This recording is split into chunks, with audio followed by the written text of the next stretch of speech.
Shalom, saat ini kita akan mengenal simbol-simbol Kristen yang populer, baik mengenai sejarah, makna, dan pentingnya simbol-simbol tersebut.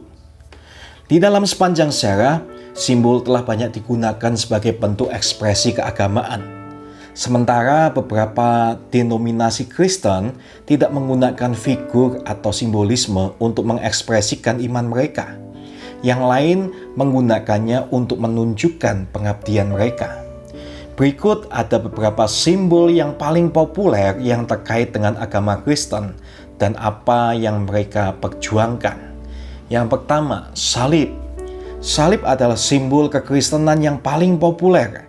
Ada banyak variasi dan jenis-jenis salib Kristen, tetapi yang paling populer adalah salib Latin yang menampilkan balok vertikal panjang dengan balok horizontal yang lebih pendek, lebih dekat ke atas. Salib adalah alat penyiksaan, cara untuk membunuh seseorang di depan umum dan dengan rasa malu juga penghinaan.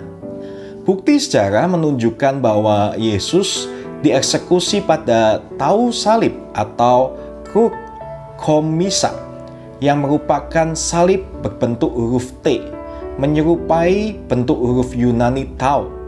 Namun sebagian besar orang Kristen saat ini percaya bahwa dia dipaku pada salib Latin atau kruk imisa.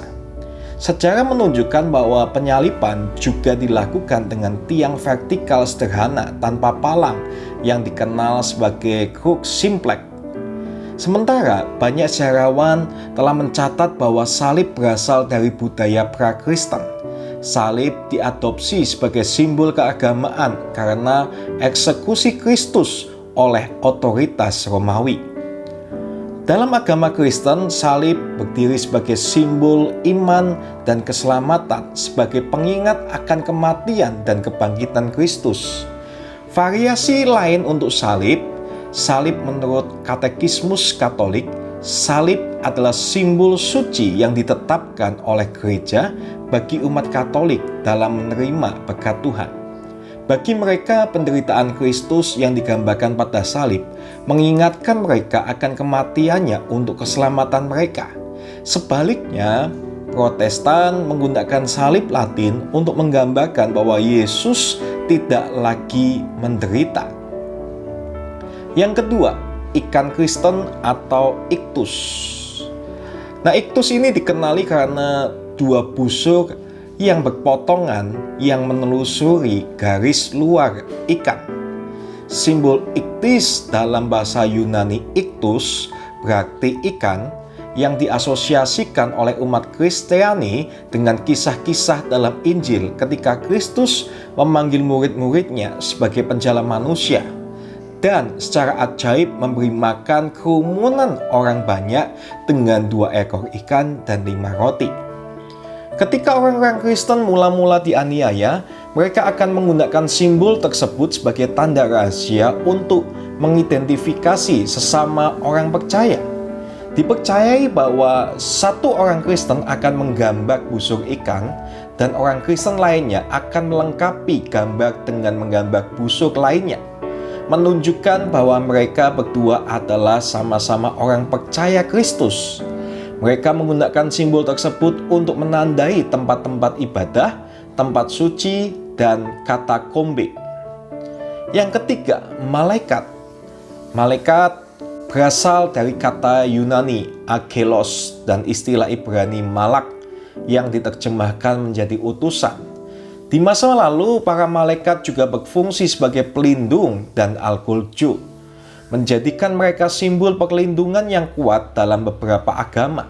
Umat Kristen Ortodok percaya bahwa malaikat pelindung dan percaya bahwa makhluk spiritual ini mengawasi dan melindungi mereka dari bahaya. Berikutnya, merpati yang turun. Salah satu simbol yang paling dikenal luas dalam iman Kristen adalah burung merpati yang turun. Simbol yang melambangkan Roh Kudus yang turun ke atas Yesus selama pembaptisannya di perairan Yordan. Beberapa orang Kristen juga percaya bahwa itu melambangkan kedamaian, kemurnian, dan persetujuan Tuhan. Burung merpati yang turun mulai menjadi simbol perdamaian dan harapan ketika dikaitkan dengan kisah Nuh dan banjir besar, di mana burung merpati kembali dengan membawa daun zaitun. Ada banyak contoh di dalam Alkitab yang merujuk pada burung merpati.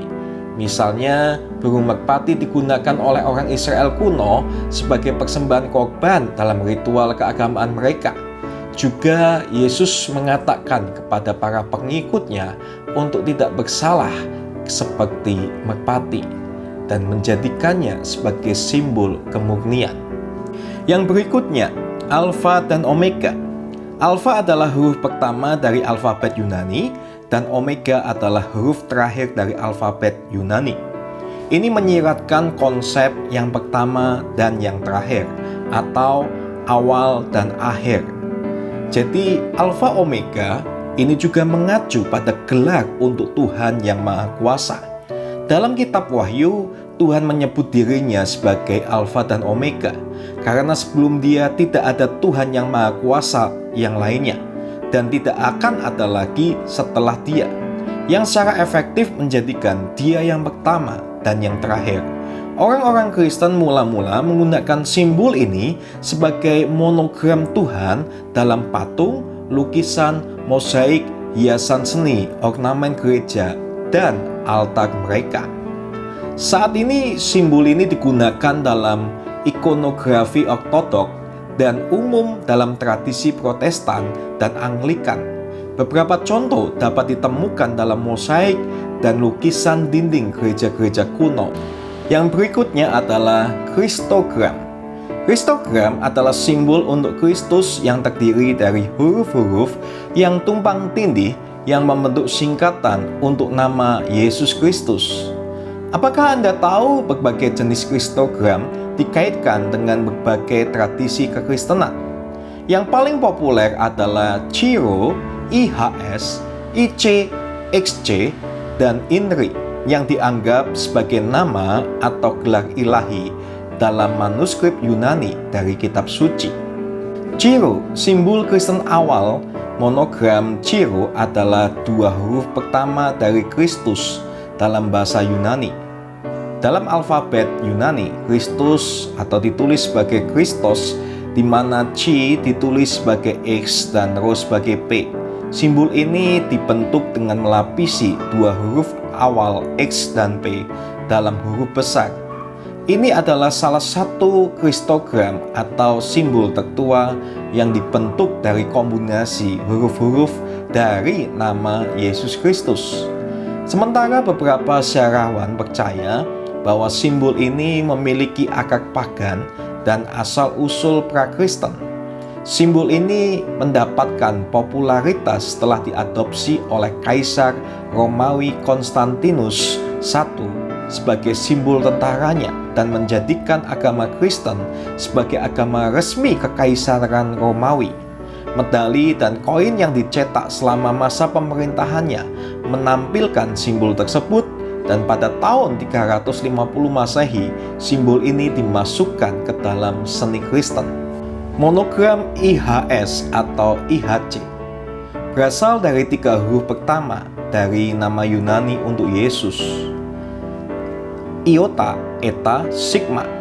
Nama IHS dan IHC kadang-kadang ditafsirkan sebagai Yesus Juru Selamat Manusia, Ieus Hominum Salvator dalam bahasa Latin. Huruf Yunani Sigma ditransliterasikan sebagai huruf Latin S atau huruf Latin C.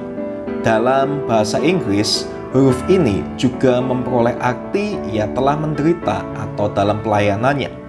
Simbol-simbol ini umum digunakan dalam kekristenan berbahasa Latin di Eropa Barat abad pertengahan dan masih digunakan pada altar dan jubah oleh anggota Ordo Jesuit dan denominasi Kristen lainnya. ICXC. Dalam kekristenan timur, ICXC adalah singkatan 4 huruf dari kata-kata Yunani untuk Yesus Kristus, ditulis sebagai Ichtyoix Spiktok. Kadang-kadang disertai dengan kata Slavics Nika, artinya kemenangan atau menaklukkan. Oleh karena itu, ICXC Nika berarti Yesus Kristus menaklukkan. Saat ini monogram seperti ini dapat dilihat tertulis pada simbol iktus. INRI. Dalam kekristenan barat dan gereja ortodok lainnya, INRI digunakan sebagai akronim dari frasa Yesus orang Nazaret, Raja orang Yahudi. Sejak muncul dalam perjanjian baru Alkitab Kristen, banyak yang memasukkan simbol ini dalam salib, dan banyak gereja ortodok timur menggunakan huruf Yunani INBI berdasarkan Yunani dari frasa tersebut. Yang berikutnya, simbol Tritunggal Kristen. Trinitas meskipun ada berbagai konsep, Trinitarian adalah keyakinan bahwa Allah yang Esa adalah 3 pribadi, Bapa, Putra, dan Roh Kudus. Sebagian besar cendekiawan dan sejarawan setuju bahwa dogma Trinitarian adalah penemuan akhir abad keempat. Menurut Ensiklopedia Katolik Baru, kepercayaan itu tidak mapan dan tidak dimasukkan ke dalam kehidupan Kristen dan pengakuan imannya sebelum akhir abad keempat. Juga Nouveau Dictionary Universal menyatakan bahwa Trinitas Platonis yang dapat ditemukan di semua agama pagan kuno mempengaruhi gereja-gereja Kristen. Saat ini banyak orang Kristen memasukkan kepercayaan tersebut dalam iman mereka, dan banyak simbol telah diciptakan seperti cincin Borromean, triquetra, dan segitiga untuk mewakili Trinitas. Bahkan Shamrock sering digunakan sebagai simbol alamiah dari Trinitas. Cincin Borromean, sebuah konsep yang diambil dari matematika. Cincin Borromean adalah 3 lingkaran yang saling terkait mewakili Trinitas ilahi, di mana Tuhan terdiri dari 3 pribadi yang setara. Sebuah asosiasi yang dapat ditelusuri kembali ke Santo Agustinus, di mana ia menggambarkan bagaimana 3 cincin emas bisa menjadi 3 cincin tetapi dari satu substansi. Kepercayaan Kristen abad pertengahan dan modern.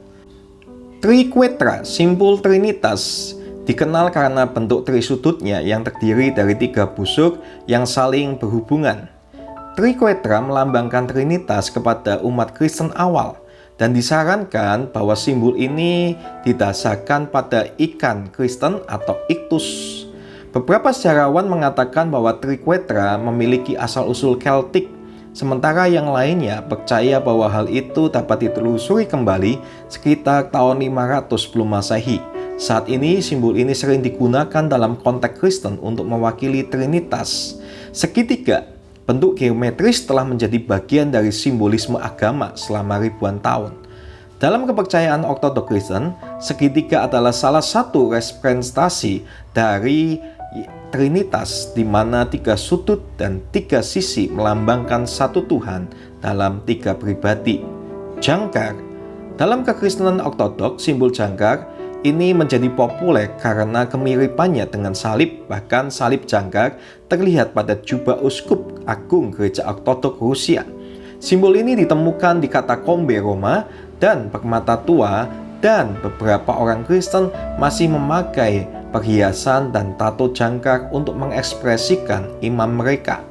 Api, nyala api melambangkan kehadiran Tuhan.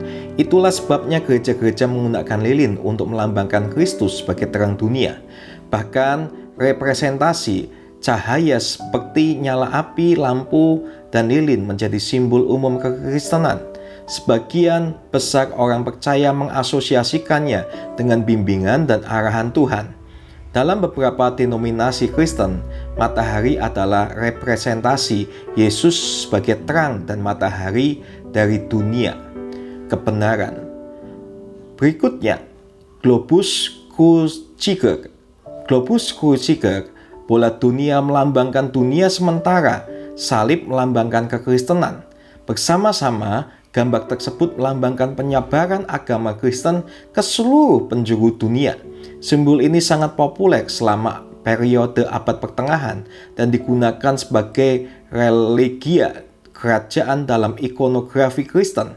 Dan selama perang salib, kehendak Tuhan di bumi, dan Dia yang memegang globus cruciger memiliki hak ilahi untuk memerintah. Itulah simbol-simbol di dalam kekristenan. Semoga bisa menambah wawasan dan memberkati kita.